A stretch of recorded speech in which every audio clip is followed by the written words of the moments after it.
নমস্কার বন্ধুরা, আমি সহেলি অলৌকিক জনের আসরে তোমাদের আরও একবার স্বাগত জানাচ্ছি। আরও একবার নতুন নতুন ঘটনা নিয়ে হাজির হয়ে গেছি। প্রথম ঘটনা যিনি পাঠিয়েছেন তিনি অলৌকিক জোনে প্রথমবার ঘটনা লিখছেন, নাম বৃষ্টি। বৃষ্টিকে কাছে ক্ষমা চেয়ে নেব, ওর ঘটনা পাঠ করতে আমার অনেকটা দেরি হয়ে গেল। লিখছে, আমি বৃষ্টি, আমার বাড়ি হচ্ছে পূর্ব বর্ধমান জেলায়। সালটা ছিল 2019। আমার বৌদির বাপের বাড়িতে গেছিলাম, বৌদির বোনের বিয়েতে। শীতকাল ছিল তখন। আমি, আমার বর, 2 ছেলে যথারীতি আমরা সবাই খাওয়া দাওয়ার পর শুতে গেছিলাম।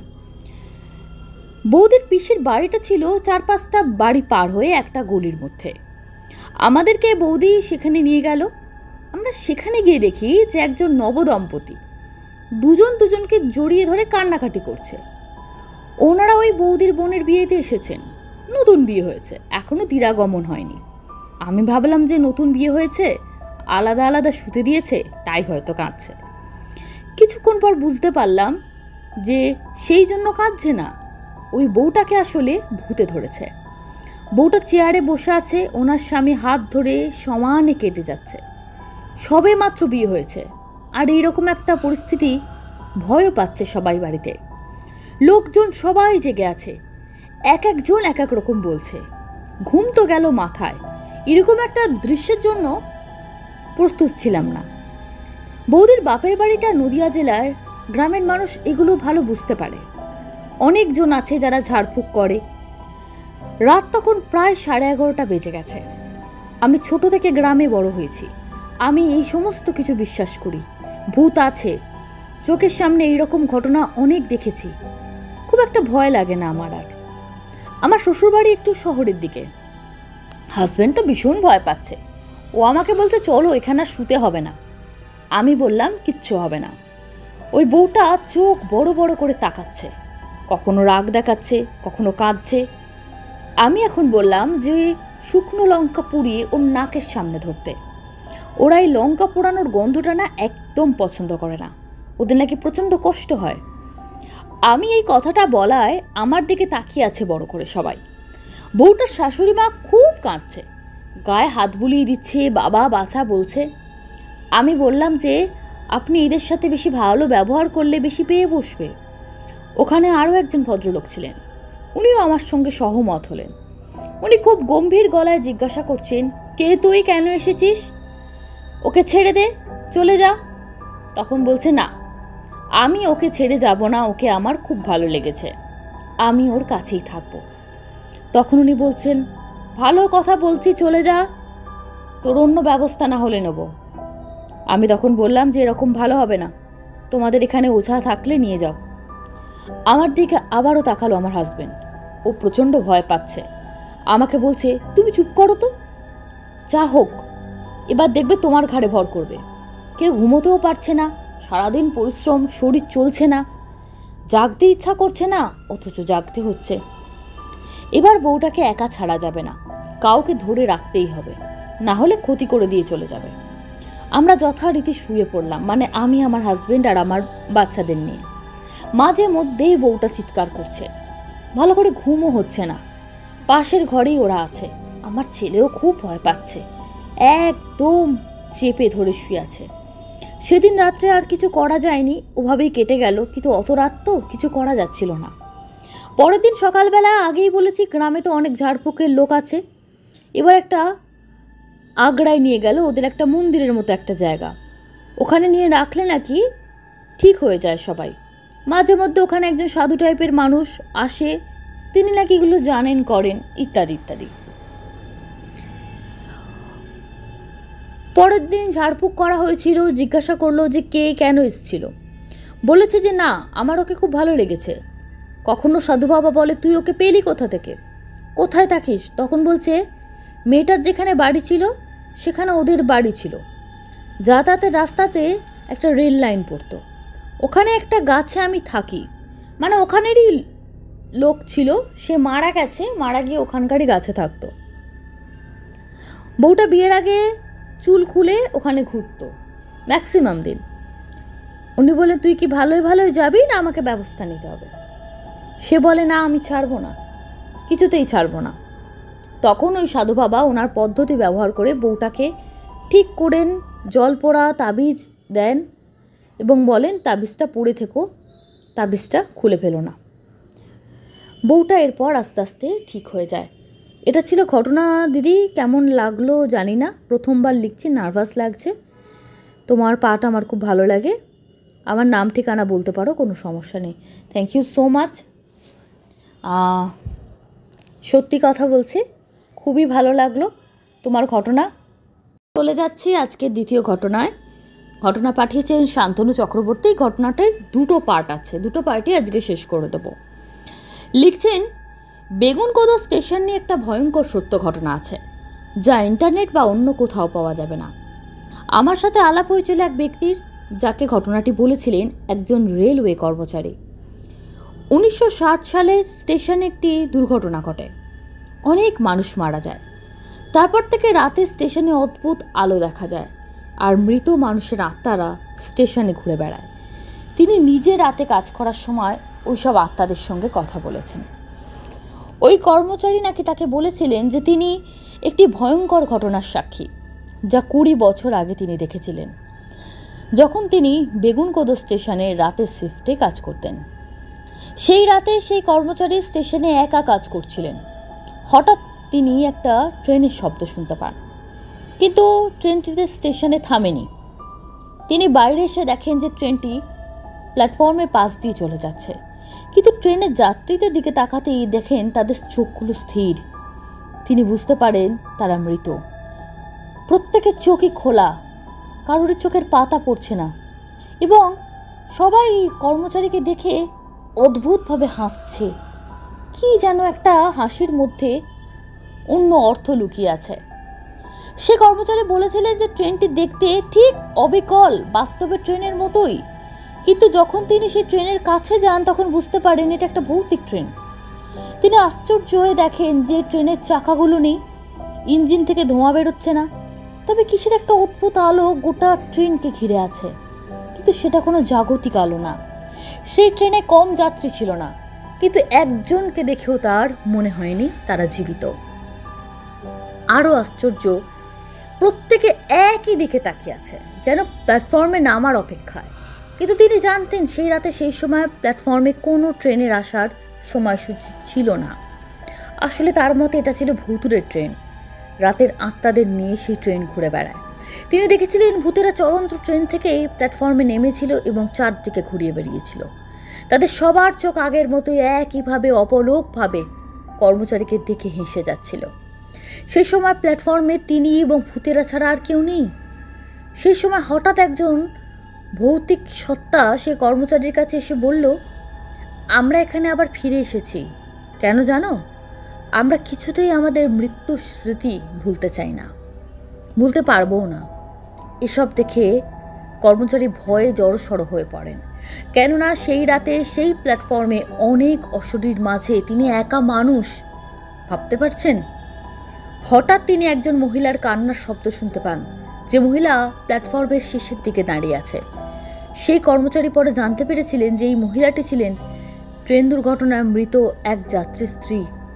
অবশ্য সেই স্ত্রী বা ওই মহিলা তিনিও অ্যাক্সিডেন্টে মারা গেছিলেন। সেই অ্যাক্সিডেন্ট বেগুনকোদো স্টেশনের কাছেই ঘটেছিল।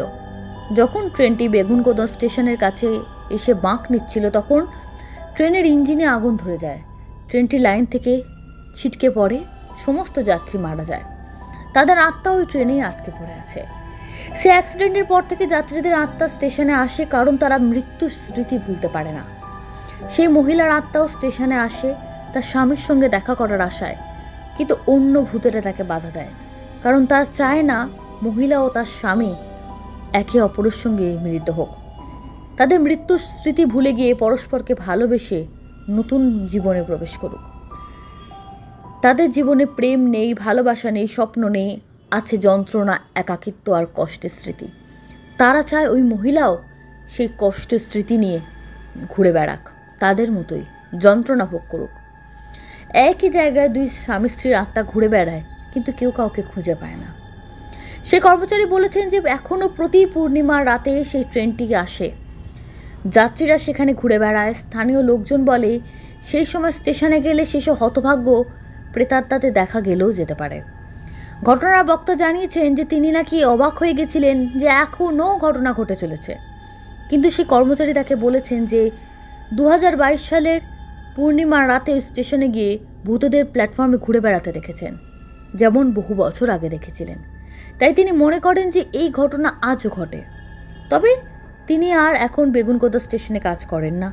সেই ভয়ঙ্কর ঘটনার পরে তিনি ওখানকার কাজ ছেড়ে গ্রামের বাড়ি চলে গেছিলেন এবং তার কাছে এই ঘটনার বিবরণ শুনে স্টেশনে অন্যান্য কর্মচারীরা প্রচণ্ড ভয় পেয়ে রাতের দিকে কাজে অনীহা প্রকাশ করেছিল। কিন্তু তার দুঃখ একটাই যে গ্রামের কেউই আর রাতের ভূত দেখার এই ভয়াবহ অভিজ্ঞতা বিশ্বাস করতে চায় না, বলে দূর এসব আবার হয় নাকি। যদিও আমাদের ঘটনার বক্তা তার কথাকে সম্পূর্ণ বিশ্বাস করেন, কেননা ব্যক্তিগতভাবে তাকে চেনেন। আমি বিশ্বাস করেছি বলেই শ্রোতাদের সঙ্গে শেয়ার করলাম। বিশ্বাস অবিশ্বাসের ভার তাদের উপর ছেড়ে দিয়ে এই ঘটনাটা শেষ করলাম। বেগুনকোদা স্টেশন তো বহু চর্চিত স্টেশন এবং আমি ইন্টারনেটেও এর সম্পর্কে পড়েছি। তো সত্যি বিশ্বাস অবিশ্বাস কাছে অনেকেই বলে কিছু দেখা যায় না, অনেকে বলেন দেখা যায়। এটা বিতর্কিত বিষয়। এই ঘটনার দ্বিতীয় পর্বে চলে যাচ্ছি। এরপর অন্যদিন সে ভদ্রলোক আরও এক রেলকর্মীর অভিজ্ঞতা আমায় বলেন, যিনি বয়সে প্রবীণ, কিন্তু 25 বছর আগে তিনি বয়সে তরুণ ছিলেন যখন বজবজ স্টেশনে কাজ করতেন। সেখানে কাজে যোগ দেবার দিনে একদিনের ঘটনা। রাত 12টার পর যখন স্টেশন চত্বর শুনশান, তখন রেল লাইনের মধ্যে দিয়ে একটি অল্প বয়সী ছেলে ও মেয়েকে একসাথে হাঁটতে দেখে অবাক হয়ে গেছিলেন। মেয়েটি লাল শাড়ি পরে হাঁটছিল। তিনি ওদের দুজনের দিকে দেখছিলেন বটে, কিন্তু ওদের কোনো ভ্রুক্ষেপ ছিল না। ওরা আপন মনে গল্প করতে করতে হাঁটছিল। এরপর রেলকর্মীটি ওই বিষয়ে না ভেবে নিজের কাজে অফিসে ফিরে আসেন। এরপর হয়তো তিনি সে রাতের কথা ভুলেই গিয়েছিলেন। কিন্তু 1 সপ্তাহ পরে সেই একই ঘটনা, রাত 12টা পেরিয়ে গেছে। এরপর কোনো এক সময় তিনি দেখতে পেলেন রেল লাইনের মাঝখানে দুজন গল্প করতে করতে হাঁটছে। দেখে চিনতে পারলেন, আরে এরা তো সেই ছেলে মেয়ে দুটি। মেয়েটার পরনে একই সেই লাল শাড়ি। তিনি হয়তো ভেবেছিলেন যে তাদের ডেকে বলবেন যে ওরা এত রাতে লাইনের মধ্যে দিয়ে হাঁটে কেন, কিন্তু কিছু বলেননি। কিন্তু ওদের একটা প্রশ্ন করতে চাইলেন। যখন পরপর প্রতি সপ্তাহে তিনি রাত 12টার পর ওদেরকে একসাথে দেখতেন, প্রত্যেকবার আশ্চর্য হতেন যে মেয়েটি একই লাল শাড়ি পরত। কিন্তু একদিন তিনি ওদের পিছু পিছু গেলেন ওদের সঙ্গে কথা বলতে। ওদের কাছে গিয়ে কয়েকবার নানা কথা জিজ্ঞাসা করা সত্ত্বেও উত্তর পেলেন না। এই তোমরা কারা? মাঝে মাঝে দেখে এত রাত্রে লাইন দিয়ে হাঁটো, যাও কোথায় গো? কিন্তু মনে হয় না ওরা যেন কিছু শুনতেই পাচ্ছে না। এরপর ওই ছেলে মেয়ে দুটি রেলকর্মীর দিকে তাকান। চমকে ওঠেন তিনি। এ কি? ছেলে মেয়ে দুটোর দুজনেরই চোখ আগুনের ভাটার মতো জ্বলছে। এরা তো মানুষ নয়। তবে তিনি এতদিন ভূত দেখছেন। তখন ওই চত্বরে সম্পূর্ণ তিনি একা, চারিদিক শুনশান, আর একেবারে সামনে দুজন প্রেত মূর্তি। ভয়ে তিনি জড়সড় হয়ে গেলেন। ঠিক তখনই মেয়েটি তার দিকে হাত নাড়ল আর হাসল। অদ্ভুত সে হাসি, কোনো মানুষ ওভাবে হাসে না। তিনি এরপর প্রচণ্ড ভয়ে ছুটে পালালেন, কিন্তু সেই রাতের স্মৃতি দিনের আলোতেও তার কাছে দুঃস্বপ্নের মতো মনে হতে লাগলো। স্থানীয় লোকজনকে তিনি সমস্ত কিছু বললেন। অবশ্য বিশেষ আশ্চর্য হয়নি। বলেছিল, তাহলে লালপুরীকে দেখেছেন? রাত 12টা থেকে 2টোর মাঝে ওদের দুজনকে লাইনের মধ্যে দিয়ে কথা বলতে বলতে হাঁটতে অনেকেই দেখেছে। কিন্তু সবাই জানে ওরা আসলে হতভাগ্য প্রেমিক প্রেমিকার আত্মা, যারা দুর্ঘটনার মৃত্যুর পর থেকে প্রেত হয়ে বজবজ স্টেশনের কাছে রেল লাইনেই আটকে আছে। আর আটকে আছে তাদের ভালোবাসাও। সে অবশ্য সেই 1950 সালের কথা। সেদিন বজবজ স্টেশনের দিকে ট্রেন ধরবার জন্য একসাথে লাইনের মধ্যে দিয়ে দৌড়াচ্ছিল ওই প্রেমিক প্রেমিকা। কিন্তু প্ল্যাটফর্মে পৌঁছাবার আগেই ট্রেন ওদের কাছে চলে আসে। লালপুরি তার প্রেমিককে বাঁচাতে গিয়ে ট্রেনের নিচে পড়ে যায়। প্রেমিকও তাকে বাঁচাতে গিয়ে পড়ে যায়। দুজনে একসাথে মারা যায়। সেই থেকে ওদের আত্মা ওখানেই ঘুরে বেড়ায়। একবার তো একটা লোক ওদের কবলেও পড়েছিল। তখন লাইনে কোনো ট্রেন ছিল না। সেই লোকটা ওই লাইনে ছিল, হয়তো সেই জায়গায় যেখানে প্রেমিক যুগল কাটা পড়েছিল। সেই লোকটা অনুভব করে যে কে যেন ওর হাত ধরে টানছে, এত জোরে টানছে যে তাকে রোধ করার ক্ষমতা তার মধ্যে নেই। হঠাৎ দেখে লালপরি তার প্রেমিককে এবং প্রেমিক লালপরীকে টানছে। তার চোখ দুটো ভয়ঙ্কর। সেই চোখের দিকে তাকিয়ে তীব্রভাবে সে ভয়ে কাঁপতে লাগলো। সেদিন কিভাবে সে রক্ষা পেয়েছিল জানা নেই, তবে সেদিনের ভয় তাকে পাগল করে ছেড়েছিল। লোকটি এরপর থেকে পাগলের মতো হাবভাব করত। রেল লাইনের ওই জায়গা থেকে লালপরীর অট্টহাসির শব্দ অনেকেরই অন্তরাত্মাকে কাঁপিয়ে দিয়েছে। এসব ঘটনা সেই রেলকর্মী আমাকে, ঘটনার বক্তাকে অফিস ঘরে ডেকে বুঝিয়েছিলেন, বলেছিলেন অনেক কথা। সে রাতের কথা যা সেই রেলকর্মী নিজের চোখে দেখেছেন। রাতের শেষ ট্রেন তখন প্ল্যাটফর্ম ছেড়ে চলে যাচ্ছে। অকস্মাৎ রেল লাইনের মাঝখানে আবির্ভাব হলো একটি ছেলের। সে ট্রেনের সামনে দুহাত নাড়াচ্ছে, যেন ট্রেনটাকে থামতে বলছে, কিন্তু ট্রেন তার আপন গতিতে ছুটে আসছে, যেন তার চালক ছেলেটিকে দেখতেই পাচ্ছেন না। চাঁদের আলো তিনি ছেলেটিকে দেখেই চিনেছিলেন, লালপরীর প্রেমিক। ট্রেনটি তার চোখের সামনেই ছেলেটাকে ধাক্কা দিয়ে চলে গেল। তারপর চারিদিক শুনশান, কেউ কোথাও নেই। কিন্তু এইসব ঘটনার পর সে রেলকর্মী কাজ ছেড়ে চলে গেছিলেন, সেটা আমাদের ঘটনার বক্তা পরে জেনেছিলেন। তবে আমার জানার ইচ্ছা থেকে গেল যে এখনও কি লালপরী ও তার প্রেমিক বজবজ স্টেশনের কাছে রেল লাইনে গভীর রাতে ঘুরে বেড়ায়? কেউ কি দেখেছে? বজবজ থেকে যদি কেউ থাকে, কেউ কি বলতে পারবে? শান্তনুবাবু একটা প্রশ্ন রেখে তার ঘটনার দুটো পর্ব শেষ করলেন। প্রশ্নটা আমারও, তোমরা যদি কেউ বজবজ থেকে থাকো তাহলে তারা একটু জানিও যে রাতের বেলা এরকম এই লালপরী মানে লাল শাড়ি পরা মেয়ে বলে লালপরী বলছেন, তো এরকম প্রেমিকা যুগলকে কি গভীর রাতে দেখা যায়? কেন এখন তো, তখনকার দিনে ট্রেন অনেক কম ছিল, বর্তমানে তো প্রচুর ট্রেন, এবং আমি যতদূর জানি বজবজ খুব একটি ব্যস্ততম স্টেশন, তো সেখানে নিশ্চয়ই রাতের দিকেও অনেক ট্রেন থাকে। তো তোমরা কেউ ওখানকার বাসিন্দা হলে অবশ্যই জানিও যদি এরকম কিছু শুনে থাকো। আর বেগুন কোদর সম্পর্কে ইন্টারনেটে অনেক পড়লেও আমার ব্যক্তিগতভাবে খুব জানার ইচ্ছা আছে। তোমরা যদি ওখানকার আশেপাশের কোনো অঞ্চলের, পুরুলিয়ার কাছাকাছি কোনো অঞ্চলের মানুষ হও, যদি আরও বেশি কিছু জানো অবশ্যই কিন্তু জানিও। তোমাদের ব্যক্তিগত অভিজ্ঞতা শেয়ার করতে একদম ভুলে যাও না। এবার এখন যে ঘটনাটি বলবো, এই ঘটনাটি পাঠিয়েছেন, তিনি কলকাতার বাসিন্দা, কিন্তু কলকাতার কোথায় থাকেন লেখেননি, নাম মিন্টু দাস। বলছেন ঘটনাটা গত বছরে। আমার মা প্রচুর ঠাকুর দেবতা করে, কারণ আমি সরকারি চাকরির চেষ্টা করছি, প্রায় 3-4 বছর হয়ে গেল। পরীক্ষাগুলো দিই, চেষ্টা করি, আর আমার এমনই মানসিকতা, অনেকেই বলে তুই বড্ড শেখেলে, কিন্তু প্রাইভেটে চাকরি করতে চাই না, পেরে সরকারি চাকরিই করব। আর না হলে যদি কোনো দিন, প্রথমত আমি নেগেটিভ জিনিস ভাবি না, জানি মনে জোর থাকলে অবশ্যই পাবো, কিন্তু তবুও যদি মনে হয় কোনো দিন পেলাম না, ওই বাড়ির সামনে একটা মোবাইলের দোকান খুলে নয় বসে যাব, এরকমই ভাবনা চিন্তা আমার, কিন্তু চেষ্টা আমি করে যাব। এরকমই দিন চলছে। তো আমাদের বাড়ির মধ্যে না জ্ঞাতি শত্রুর দিদি অভাব নেই। আমার বর্তমানে বয়স বেশি না, 24 বছর বয়স। আমার বাড়িতে আমার যে কাকিমা আছেন, মানে আমার কাকার দ্বিতীয় স্ত্রী, আমার কাকার দুটো বিয়ে। কাকা, আমরা হিন্দু, কিন্তু কাকা যেহেতু তখনকার দিনে রেজিস্ট্রেশনের ব্যাপার কোনো ছিল না, এবং কাকিমা, যিনি প্রথম কাকিমা আর কি, তিনি খুব গরিব ঘরের ছিলেন, তার হয়ে লড়াই করারও কিছু ছিল না, তাই কাকা দুটো বিয়ে করেন আর কি। প্রথম স্ত্রী থাকা সত্ত্বেও দ্বিতীয় বিয়ে করেন। তো পাড়ার লোকেরা এবং আমার আত্মীয় স্বজন, আমার বাবারা অনেক অশান্তি করে, ঝামেলা করে, কাকিমার হয়ে স্ট্যান্ড নেয়, কিন্তু আলটিমেটলি সবাইকে থেমে যেতে হয়, কারণ ছোট দুটো বাচ্চার মুখের দিকে তাকিয়ে।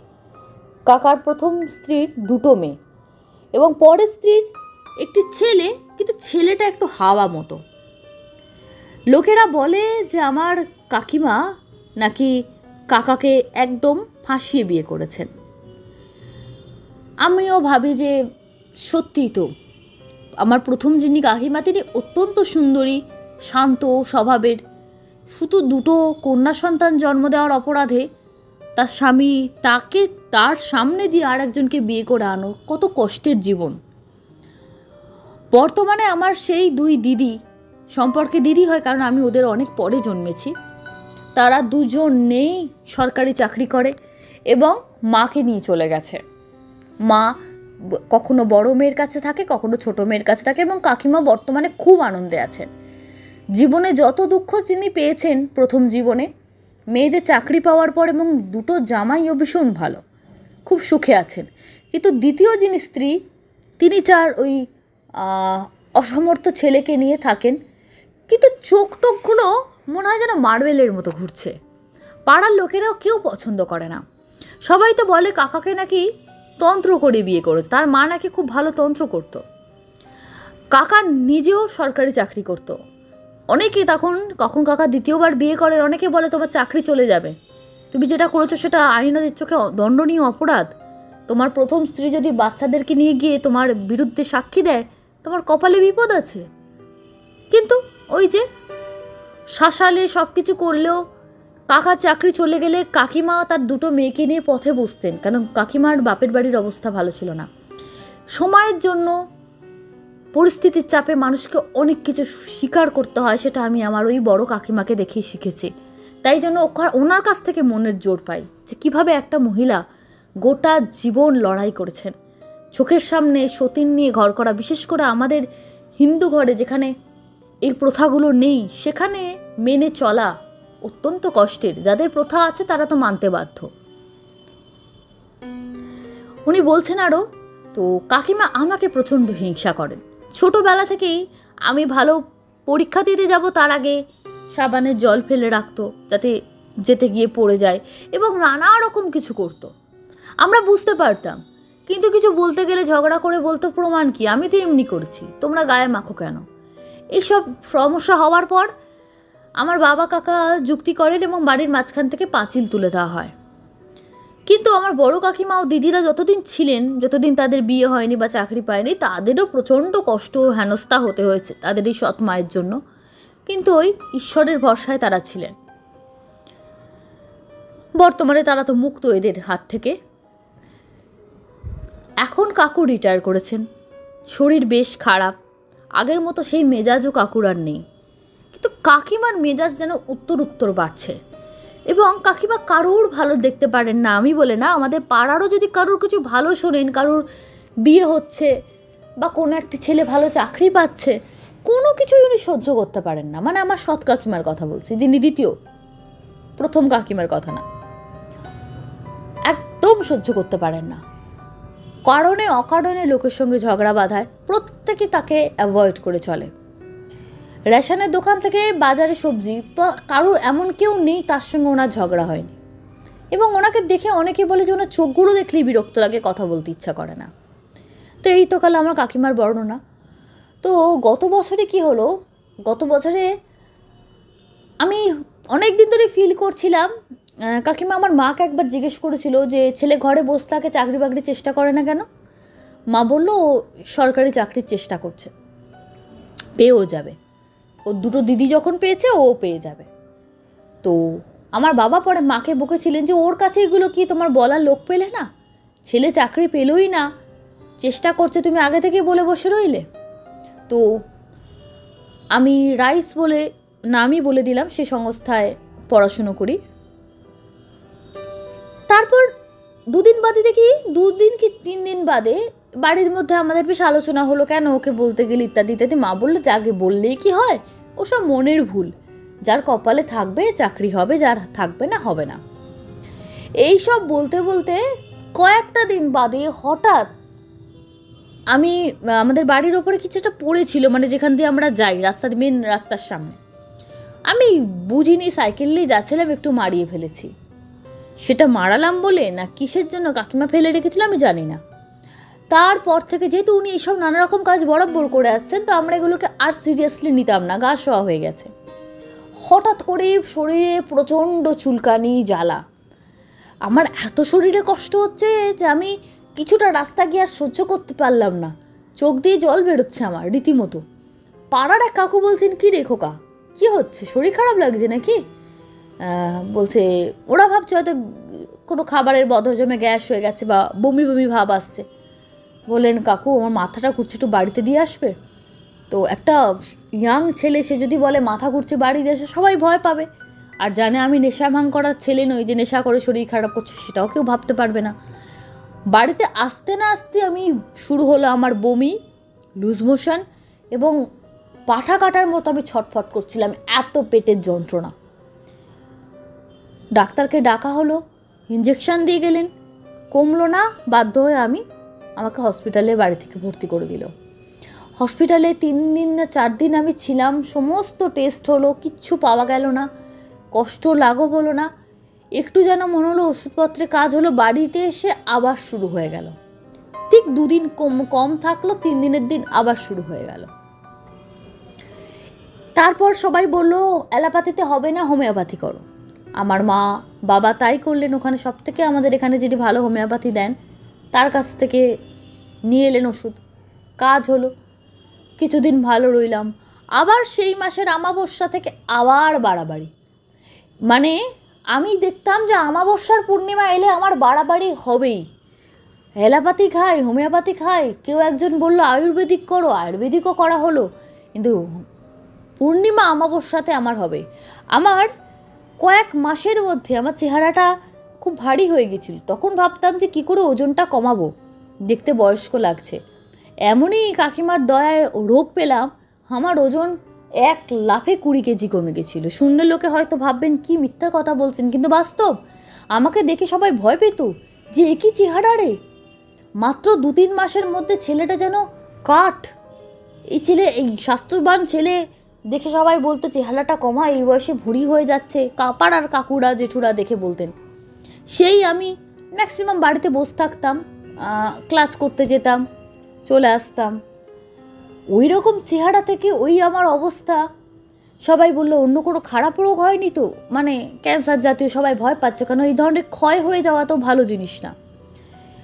মা এর মধ্যে পুরোহিত টুরোহিত সবই করেছেন, কিছু তাবিজ টাবিজ এগুলো কিছু বাদ রাখেননি। তারপরে একজন তান্ত্রিকের সন্ধান পাওয়া গেল।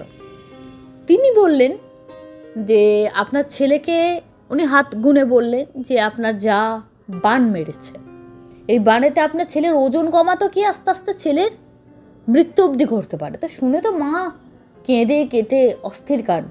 আমি মা বাবার একমাত্র সন্তান। তো এইসব শুনে আমার দিদিরা, আমার জেঠিমা মানে কাকিমা, যে বড় কাকিমা আর কি, তিনি সবাই এলেন আমাকে দেখে গেল। তারা তাদের মতন করে বললো যে এসব কিছু না, তান্ত্রিকরা ভয় পাইয়ে দেয়, এসব টাকা রোজগার করার চক্কর, ওকে বড় ডাক্তার দেখাও, দরকার হলে ভেলোরে নিয়ে চলে যাও, এখানে এখন চিকিৎসা ব্যবস্থা ভালো না পশ্চিমবঙ্গে, ভেলোরে নিয়ে যাও, দেখো লাভ হবে। আমার বাবা রিটায়ার করেছেন, খুব অল্প গোনাগাথা পয়সা, বাবা যে বিশাল কিছু চাকরি করতেন তাও না, তবু বাবা তার শেষ সম্বলটুকু নিয়ে ভেলোরেও নিয়ে গেলেন। প্রায় 20 দিন মতো আমরা ছিলাম, চিকিৎসা হলো, তেমন কিচ্ছু পাওয়া গেল না, একটু পিত্তির ধাত ছাড়া আর কিচ্ছু পাওয়া গেল না। রিপোর্ট সব কিছু ঠিকঠাক, অনেক টাকা পয়সা খরচা করে আবার আমরা ফিরে এলাম। ততদিনে আমি ইনস্টিটিউট ছেড়ে দিয়েছি। আমি যেখানে বললাম পরীক্ষার, সরকারি চাকরির পরীক্ষার প্রস্তুতি নিতাম, সেসব ছেড়ে দেওয়া হয়ে গেছে। লেখাপড়া তো মাথায় উঠেছে, শুধু রোগ আর ভয় যে এবার বোধহয় আমি শেষ হয়ে যাব। এটা যে কি ভয়! প্রতিদিন ঘুম থেকে উঠতাম যখন সকালবেলা, চোখ খুলে আর নিজের হাতের দিকে তাকিয়ে দেখতাম যে আস্তে আস্তে বুড়োর মতো হয়ে যাচ্ছি, মনে হচ্ছে যেন 60-70 বছর বয়স, চামড়ায় কোঁচকানো ভাব, কেমন একটা শুকনো শুকনো লাউ ডগার মতো হাত আমার। আপনারা শুনলে হয়তো হাসবেন, কিন্তু আমি আয়নায় দেখতাম আর ভয় পেতাম, মনে হতো আজকের দিনটা তো আমি সূর্য দেখলাম, কালকে সকালে আমি দেখতে পাবো তো, কি যে মারাত্মক ভয়। তখন মা বাবাকে বলে দেখো ভেলোরেও তো কাজ হলো না, তাহলে ওই তান্ত্রিক বাবা যা টাকা লাগে বলুক, ওনার কাছে নিয়ে যাই। তো ওনার কাছে এবার যাওয়ার পর উনি আরও ভয় দেখিয়ে দিলেন। তো ওখান থেকে ওই যে এক জায়গায় গেলে আর একজনের সন্ধান পাওয়া যায়, সেখান থেকে একজন সাধিকার সন্ধান পাওয়া গেল। তিনি আবার টিভিতে প্রোগ্রামও করেন, সব কিছু করেন, নাম একদম বলতে চাইছি না। তার কাছে আবার গেলাম, তিনি যা বললেন তা আরও ভয়ঙ্কর, যে যা হওয়ার হয়ে গেছে, কামাখ্যায় গিয়ে সাধনা করে দেখব, যদি কিছু হয়, না হলে এর অবস্থা খুবই খারাপ।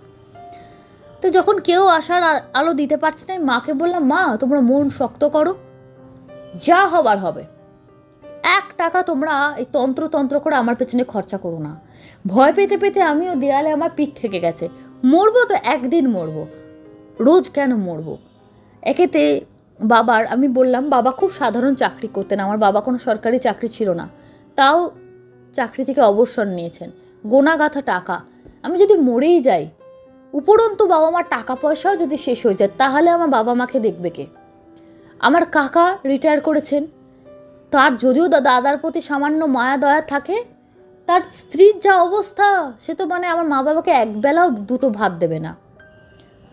আর দিদিরা, তারা বিয়ে হয়ে গেছে, দূরে থাকে, কারোর ভরসায় তো বাবা মাকে ফেলে যেতে পারি না। আমি বললাম, যা হয় হবে। মা প্রতিদিন কাঁদত। তখন সত্যি কথা বলতে আপত্তি নেই, হনুমানজির কিছু ভিডিও আসতো। দেখুন, আমরা বাঙালি, আমাদের মধ্যে ছোটোবেলা থেকে বজরংবলী সম্পর্কে, আমি যখন ছোট ছিলাম আমি কম জানতাম, অনেকে হয়তো বেশি জানতেন। এমন না যে বজরংবলীর মন্দির আমি জানি না বা দেখিনি, তবে আমাদের মধ্যে শিব ঠাকুর, কালী ঠাকুরের প্রতি ভক্তি বিশ্বাস, এই বিষয়টা আমাদের বেশি ছিল। তো আমার বাবা বলতেন যে হনুমানজিকে পুজোটা একটু নন বেঙ্গলিদের কাজ, এর থেকে বেশি কিছু বলতে চাইছি না, কারণ আমি হনুমানজিকে কোনো রকম অশ্রদ্ধা করতে চাইছি না। বাবার ধারণা ছিল যে বাঙালিদের নয় এই পুজো, কিন্তু মা বলতেন ঠাকুরের আবার বাঙালি অবাঙালি কি।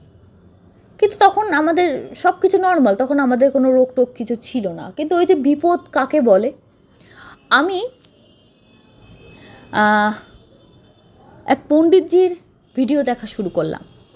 আমি জানি না তার নামটা নেওয়া ঠিক হবে কি না, তবে যারা আপনারা ইউটিউবে পডকাস্ট দেখেন, তারা দেখবেন একটু স্বাস্থ্য ভালো, কপালে হলুদ তিলক লাগিয়ে রাখেন, ওই পণ্ডিতজি হনুমানজির গানও উনি। তো ওনার একটা ছোট্ট ভিডিওর ক্লিপ আমার খুব ভালো লাগলো, যে হনুমানজিকে ডাকলে হয় না এমন কোনো কাজ নেই। তারপর আরও 4-5 জনের ভিডিও দেখেছিলাম, হঠাৎ মনে হলো যে একবার দেখিই না। তান্ত্রিকদের কাছে নয় করে কিছু টাকা তো গেল, আরও অনেক টাকা তারা চার্জ করছিল। কেউ বলছিল যাহা কাজ তাতে নাকি 1 লাখ যাবে, কেউ বলছে 2-3 লাখের নিচে হবে না, তার মধ্যে কিছু পাথর দেবে, আরও অনেক কিছু দেবে, বাড়িতে এসে শুদ্ধতা করে যাবে, অনেকগুলো নাকি পাটে কাজ হবে। মা বাবাকে তো বলেছি 1 পয়সা দেবে না, মরলে মরবো, ধনে প্রাণে চলে গিয়ে কি হবে, অন্তত ধনটা থাক, প্রাণ তো চলে যাবে, আমি জানি আমি আর বাঁচব না।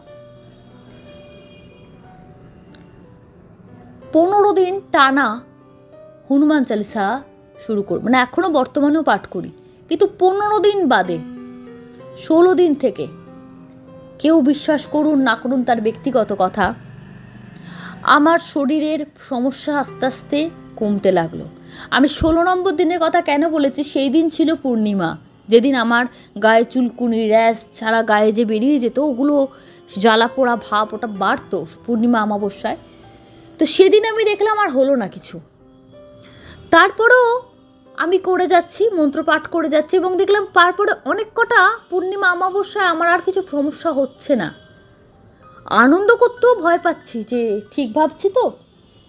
আস্তে আস্তে আস্তে আস্তে কিছু মাস বাদে, 6টা মাস অন্তত হয়েছে, আমার চেহারার উন্নতি হতে লাগলো। আমাকে আগে যেমন লোকে দেখলে ভয় পাচ্ছিল, যেন জ্যান্ত প্রেত দাঁড়িয়ে আছে চোখের সামনে, আমার আস্তে আস্তে, মোটা নয় কিন্তু চেহারার মধ্যে থেকে ওই শুকনো ভাবটা, আশা করি আপনাদের বোঝাতে পারছি, সেটা আস্তে আস্তে কমতে শুরু করেছে এবং স্বাভাবিক একটা চেহারা আসতে শুরু করেছে। অনেকে দেখে বলছে এখন ভালো আছিস তো, যাক মুখ চোখ একটু বেশ ফ্রেশ লাগছে, মানে লোকেরাই বলতে শুরু করলো। আমি বাড়ি থেকে বেরোনো বন্ধ করে দিয়েছিলাম, বাড়ি থেকে বেরোনো শুরু করলাম। আমি ভোরবেলা হলে আমি মা বাবাকে নিয়ে প্রতিদিন, কি মনে হলো এটা আমাকে কেউ বলেনি, আমি গঙ্গায় গিয়ে স্নান করে আসতাম। তারপর মায়ের ঠান্ডা লাগার ধাত, মা বললেন রোজ যেতে পারবো না, মা নয় আমি যাওয়া শুরু করলাম। আমাদের এখান থেকে গঙ্গার ঘাট খুব কাছে, প্রতিদিন যেতাম, গঙ্গা স্নান করে হনুমানজির মন্দিরে পুজো অর্পণ করে আমি আসতাম। বাড়িতে এসে খালি সীতারামের নাম আর হনুমানজির নাম নিতাম। বর্তমানে আমি সম্পূর্ণ সুস্থ, অ্যালোপ্যাথি, হোমিওপ্যাথি, তন্ত্র, তাবিজ, কবচ আমি কিচ্ছু করি না। যেখানে ডাক্তাররা সমর্থ হয়নি আমার রোগ ধরতে, যেখানে তান্ত্রিকরা প্রচুর টাকার একটা হিসেব দেখিয়েছে, এত টাকা। কেন আমার পড়াশুনো করাতে, সংসার চালাতে বাবার অনেক টাকা খরচা হয়েছে। কম্পিটিটিভ এক্সামের যে কোর্সগুলোতে ভর্তি হই আমরা, সেটা কিন্তু খুব সামান্য টাকা না, অনেকগুলো টাকা। তারপর আমার রোগের পেছনে বাবার বহু টাকা ব্যয় হয়ে গেছে। তান্ত্রিক জ্যোতিষীদের কাছেও অনেক টাকা ব্যয় হয়েছে। মানে বাবার ভাড়ার প্রায় শূন্যের দিকে চলে যাচ্ছিল। সেখান থেকে শুধুমাত্র হনুমানজির নাম, তার স্তব, তার স্তুতি, আর বাড়িতে সারা দিন আমি হনুমানজির ভজন চালিয়ে রেখে দিই। এখন আমাদের বাড়িতে আমরা 3 জনই হনুমানজির ভক্ত। কে কি বিশ্বাস করবেন জানবেন জানি না, তবে তন্ত্র মন্ত্র, তান্ত্রিক জ্যোতিষী আমাকে ভূত ধরেছিল না প্রেত চালান করেছিল, আমি হনুমানজিকে কখনো জিজ্ঞেস করিনি। আমি বলিও নি যে আমারকে যা তুমি করেছিলে সেটা কাউকে ফেরত দাও, না, কাউকে দিও না। তার পাপের হিসেব তিনি মৃত্যুর পর তিনি তার ঈশ্বরকে দেবেন। কিন্তু বর্তমানে আমি শুধু একটা কথা বলি, যত বিপদই হোক তুমি আমাকে লড়াই করার মানসিকতা দিও, সাহস দিও, শক্তি দিও। আর সবার ওপরে যে তুমি তান্ত্রিক জ্যোতিষীর কাছে যাবার, আমি তাদেরকে ছোট করছি না। হয়তো তাদের উপাচার করলে হয়তো তারাও ঈশ্বরকে দিয়েই তো করাচ্ছেন, হয়তো আমি সুস্থ হতাম, হয়তো নাও হতাম। কিন্তু যে টাকা পয়সার অ্যামাউন্টটা তারা বলছেন, সেটা চলে গেলে আমার পরিবারের মারাত্মক ক্ষতি হয়ে যেত। সেটা আমি করতে পারিনি। আমার আমার বৃদ্ধ অবস্থা প্রায় আসন্ন, এখনও হয়তো সেভাবে বৃদ্ধ বলা যায় না, কিন্তু আমি পারিনি টাকা পয়সা জলের মতো তাদেরকে দিয়ে আর খরচা করাতে। হনুমানজি সমস্ত দিক আগলে ধরে নিলেন। একটা ভেসে যাওয়া ছেলের হাত উনি ধরলেন। আমি আমার বিশ্বাসটা রাখলাম, কারোর প্রতি কোনো নেগেটিভিটি না ছড়িয়ে অলৌকিক জনে এটা শেয়ার করার একটাই উদ্দেশ্য, যে যারা ভাবেন যে তান্ত্রিকের কাছে, জ্যোতিষীর কাছে না গেলে আমরা কখনো বাঁচবো না, আমাদের তো অত টাকা নেই, বা আমাদের এখানে ভালো কেউ সেরকম নেই যে কবচ তাবিজ এসব করেন, তারা হনুমানজি শরণাপন্ন হন। আপনার বিপদ যাই হোক, যত বড়ই হোক, যদি ভক্তি ভরে ডাকেন তিনি আপনার হাতটা ধরে নেবেন। এই বিশ্বাসটা আমি রেখে গেলাম। তবে কিছু জিনিস অ্যাড করতে চাই। আমার শরীরের প্রবলেম ছাড়া আরও কটা জিনিস যেটা হতো, আমাদের বাড়িতে সন্ধ্যের পর থেকে প্রতিদিন ওই সময়টা পচা গন্ধ ছাড়ত। প্রতিদিন। হয়তো বলবেন চারপাশ নোংরা, না, আমাদের চারপাশে একদম পরিষ্কার, কোথাও কোনো নোংরার ব্যাপার নেই, আর কোনো জলাজোয়া জঙ্গলও নেই। কলকাতার ইটকাট পাথরের জঙ্গল, সেখানে কোনো কিছু পচে গেলে দেখা যাবে না, এরকমও কিছু না। বাড়িঘরও আমাদের বিশাল বড় না, সব জায়গায় মা নামিয়ে দেখতো যে কোথাও ইঁদুর পচেছে কি না, কিছু না। আর পচা গন্ধ যদি কোনো ইঁদুর বা কিছু পচে যায়, সেটা তো সারাদিন গন্ধ ছাড়বে বা একটা টাইম অবধি ছাড়বে। কিন্তু প্রতি সন্ধেবেলা এবং পূর্ণিমা অমাবস্যায় সে গন্ধ দ্বিগুণ হতো। এক একদিন তো আমার মা রান্না করতো নাকে কাপড় চাপা দিয়ে, এত গন্ধ বেরোতো। কি উনি করেছিলেন, কোথায় গিয়ে করেছিলেন আমি জানি না। এই পৃথিবীর সবচেয়ে বড় তান্ত্রিক হনুমানজি, তিনি আমায় রক্ষা করেছেন। এই কথাটা বলে শেষ করছি। আশা করি কোনো অন্ধবিশ্বাস আপনাদের মধ্যে ছড়ালাম না, কুসংস্কার ছড়ালাম না। যারা বলেন কুসংস্কার ছড়ানো হয় এইসব চ্যানেলগুলোর দ্বারা, একটু ঈশ্বরে বিশ্বাস করুন, সব কিছু সম্ভব। Thank you so much. মন্ত্রমুগ্ধের মতো আমি পড়ছিলাম যে শুধু ভূত প্রেত ধরলেই যে ভয় হয় তা না, তাকে যে ভূতে ধরেছিল নাকি কোনো রকম, অনেকে বলে যে প্রেত চালনা, বান মারা। দেখুন, সাধারণ মানুষ আমরা তো এসব কিছু বুঝি না, তিনিও বোঝেননি কী হয়েছে। কিন্তু যাই হোক, না বুঝেও তিনি যা কষ্ট পেয়েছেন, তার পরিবার, তার বৃদ্ধ বাবা মা যা কষ্ট পেয়েছেন, প্রতি মুহূর্তে মৃত্যু ভয় যদি মানুষকে জর্জরিত করে রাখে যে আজ নয় কাল আমি চলে যাব, এর থেকে ভয় বোধ হয় আর কিছু হয় না। তোমরা যারা শুনে একটু মনে জোর পেলে, যারা জীবনে অনেক সমস্যার মধ্যে দিয়ে যাচ্ছ, অবশ্যই কমেন্ট করে জানিও। সরাসরি চলে যাচ্ছি কমেন্ট বক্স সেকশানে। কমেন্ট করেছেন শাশ্বতী, চলে এলাম মিষ্টি বোন গল্প শুনতে। প্রথম কমেন্ট বোন পড়ো কিন্তু অবশ্যই দিদি, পড়লাম। প্রদীপ চট্টোপাধ্যায়, শৈলী, প্রথমে বলি ঘটনা বলার ধরন খুব সুন্দর, তার জন্য ঘটনাগুলো শোনার আগ্রহ বাড়িয়ে দেয়। প্রথম ঘটনাটা শুনলাম, এরকম ঘটনা আজকের দিনে ঘটে এটা আমিও বিশ্বাস করি। দ্বিতীয় ঘটনা শুনে মন খারাপ হয়ে গেল। জবা দেবী কমেন্ট করেছেন, সহেলি আমার বাপের বাড়ি ওখানে, সুন্দরবনের ঘটনাটা খুব ভালো হয়েছে। আমি ডানকুনি থেকে জবা চক্রবর্তী। মিকি মাউস লিখেছেন, দারুণ লাগলো ঘটনাটা। কমেন্ট করেছেন বাবলি মল্লিক, তোমার গল্পের অপেক্ষায় থাকি, না শুনলে ভালোই লাগে না, বলার স্টাইলটা অলওয়েজ এক্সিলেন্ট। লাইক দিয়ে শোনা শুরু করলাম, সব গল্প খুবই unique. Thank you so much. Comment করেছেন গীতা গোস্বামী, লাবণী পাল, আমি মুম্বাই থেকে শুনছি। কমেন্ট করেছেন শ্রীয়াঙ্কা দাস, অপূর্ব ঘটনা, মন ছুঁয়ে গেল। মালবিকা দাশগুপ্ত লিখেছেন খুব সুন্দর কাহিনী। সুতপা দত্ত, অসাধারণ ঘটনা এবং বলার ধরনও অসাধারণ। দিব্যানী নন্দী লিখেছেন দারুণ ঘটনা, হৃদয় ছুঁয়ে গেল। শম্পা চ্যাটার্জি লিখেছেন অসাধারণ। রাশি ব্লগ লিখেছেন অসম্ভব সুন্দর একটি গল্প। আপনারা গল্প লিখছেন, ঠিক আছে, আপনারা গল্প বলতে পারেন, কিন্তু এখানে গল্প নয়, ঘটনা পাঠ করা হয়। যদি কখনো গল্প পাঠ করি, যেরকম আগে প্রথম দিকে করা হতো অলৌকিক জোনে, অবশ্যই সেটা কাহিনী বলে মেনশন করে দেওয়া হবে। সত্যি ঘটনাই এখানে পাঠ করা হয়। তপন বিশ্বাস, খুব ভালো লাগলো। সুরজিৎ চৌধুরী, খুব ভালো লাগলো দিদিভাই। সমর দাস, অসম্ভব, আজও ঘটে, সায়েন্সের কোনো ব্যাখ্যা নেই, দুর্দান্ত, ফ্রম খড়গপুর। অনামিকা শেঠ, রিমা গুহ, অজয় দাস, অঙ্গিরা ভট্টাচার্য, দেবব্রত কুমার, বৃন্দা বোস, অমিয় দত্ত, শ্যামল চ্যাটার্জি, শাশ্বতী ভট্টাচার্য, বাবলি মল্লিক, মহুয়া দত্তগুপ্ত ও আরও অনেকে। Thank you so much. এভাবে সঙ্গে থাকবেন। ধন্যবাদ। শুভরাত্রি।